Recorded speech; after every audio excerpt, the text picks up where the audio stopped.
Happy morning, dear children. I welcome you all to the supplementary reader, chapter 7.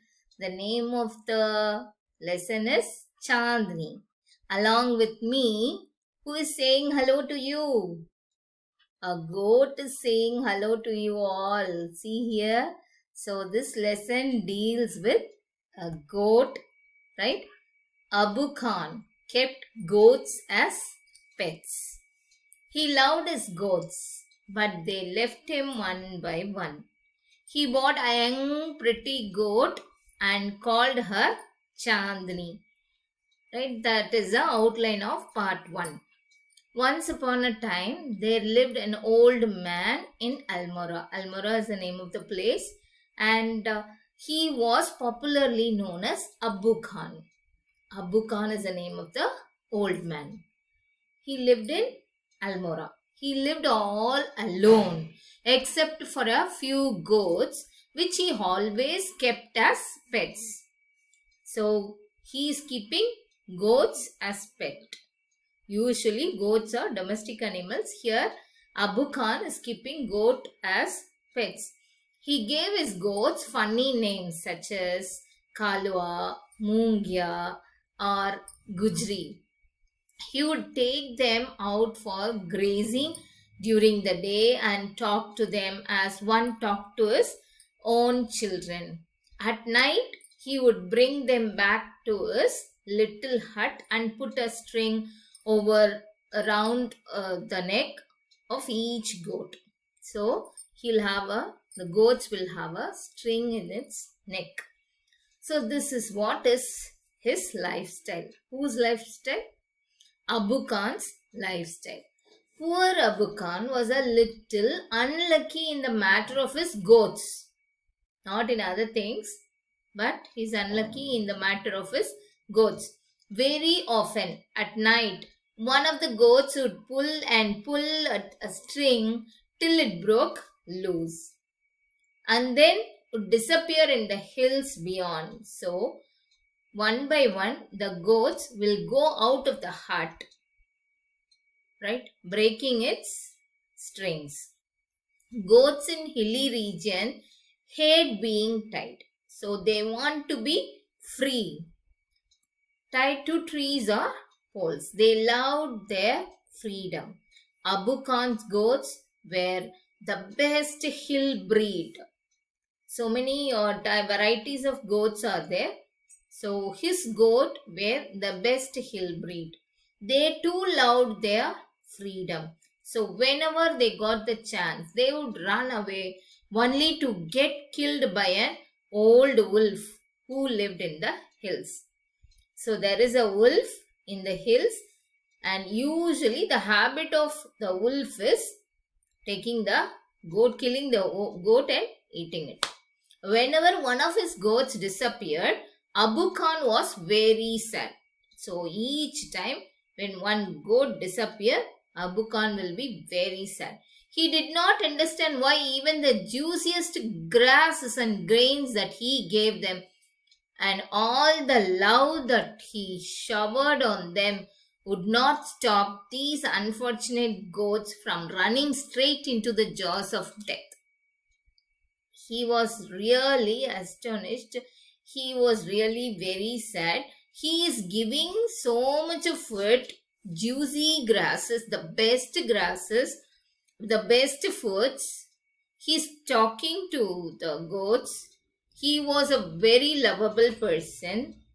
He's treating goats as their child, right? But it is going out of the hut. Are these goats mad? He wondered. Or was it their love for freedom? But freedom meant struggle, hardship, even death. Abu Khan couldn't solve the mystery. It was really a mystery for Abu Khan why the goats are not staying with him. One day, when all his goats had left him, one by one, the goats are leaving him and going into the hill, and it is being prey for the wolves. So Abu Khan said to himself, no more goats in our house. ever again. I will I will live without goats. I may yet live for a few more years, but I will live without goats. However, the poor old man was terribly lonely. So he lived a few days without goats, but he felt very lonely. He simply couldn't do without his pets. He cannot live without his pets. Very soon, he bought a young goat, very young goat. He thought a young goat will stay with me much longer. She will soon begin to love me as well as the food I give her every day. She'll never want to go to the hills. So, who thought all these? Abu Khan thought, and he laughed with joy. The new goat was very pretty, so sweet, so cute. She was white as snow and had two little horns on her little head and a pair of gleaming red eyes. She had a friendly temperament and would listen to Abu Khan's tales with a lot of interest and affection. Abu Khan called her Chandni, which means moonlight. He loved Chandni and would narrate to her the stories of all his friends who were dead and gone. Several years passed. Chandni was still there. Abu Khan believed that Chandni would never leave his compound for the free and fresh air of the hills beyond. Alas, he was mistaken again. Like other goats, Chandni too missed the hills. She told Abu Khan she must have her freedom. The story of the dangerous wolf in the forest did not discourage Chandni. This is part 2 of a lesson. Right? Why Chandni lived all these years? Because it was young.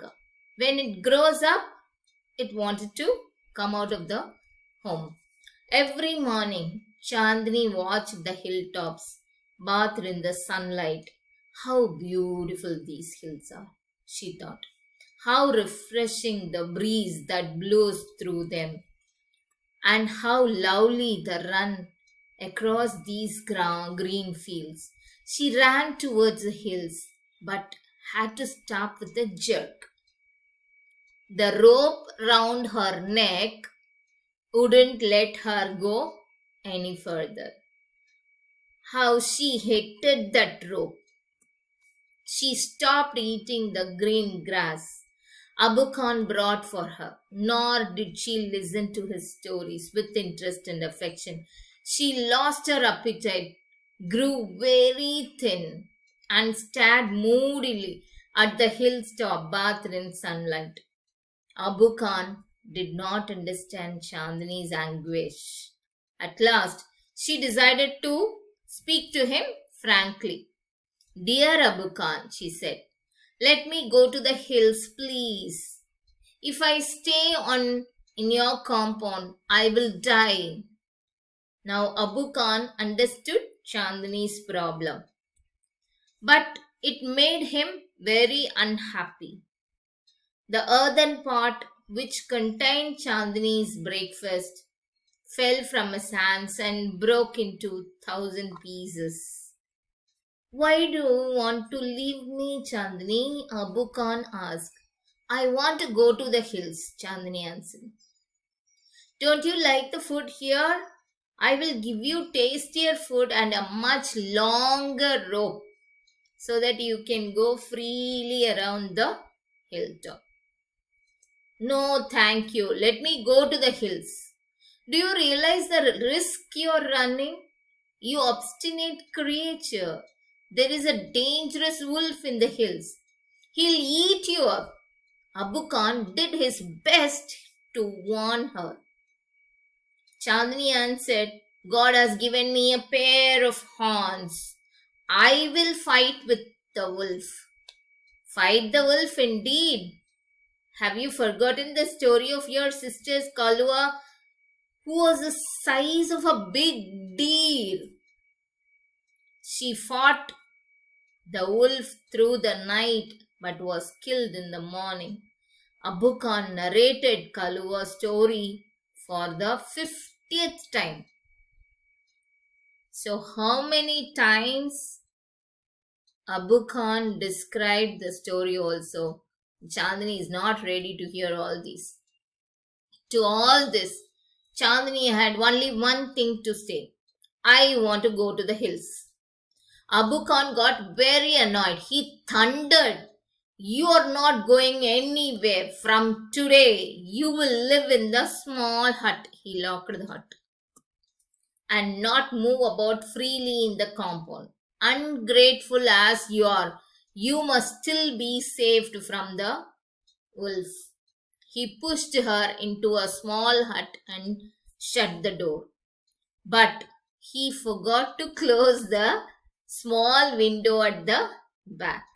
The same night, Chandni made that window her passage to freedom. Now, what happened? Part 3. Chandni went back to the hills. She knew the wolf was somewhere there. She was ready to put up a good fight. She made her mind to fight with the wolf. Now, Chandni reached the hills. It seemed to her that the old hills were standing in a row to welcome her. She felt like a child meeting her parents after years of separation, that much of happiness. So, wherever she went, the tall grass rose to embrace her. The flowers bloomed to amuse her, and the wind sang an endless song of welcome. How different all this was from her past in the prison house of Abu Khan's compound. It was the happiest day in Chandni's life. That day, she played for hours. Happily, she played for hours on the grassy slopes of the hills. She met a herd of wild goats who asked her to join their group, but Chandni politely refused.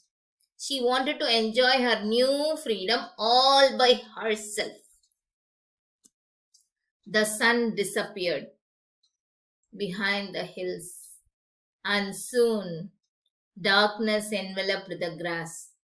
The flowers and the trees, the wind stopped blowing, and there was stillness all around, except for a strange sound which was coming from the bushes. The sound was like a grunt. What was it? It wasn't Abu Khan's voice calling her back to the compound, nor it was the voice of another goat. Then Chandni thought of the dangerous wolf who lived in the hills. She felt scared. Should she go back to the safety of Abu Khan's hut? No, she said to herself. Death in an open field is far better than life in a small hut. What dialogue she said? Death in an open field is far better than a life in the small hut. The wolf had come out of the bushes and was staring greedily at Chandni. See here. The wolf is staring greedily at Chandni. His eyes were shining like burning coals in the darkness. He seemed in no hurry. He knew the new goat was his. Who knows? The wolf knows the new goat who is coming near him was his goat. As a good prey for the wolf today. All these were the thinkings of wolf. So what happened to Chandni? That is what we are going to see in the next session. Okay, dear? Any doubts you have, just go through the lesson and we'll discuss there. later. Thank you, dear.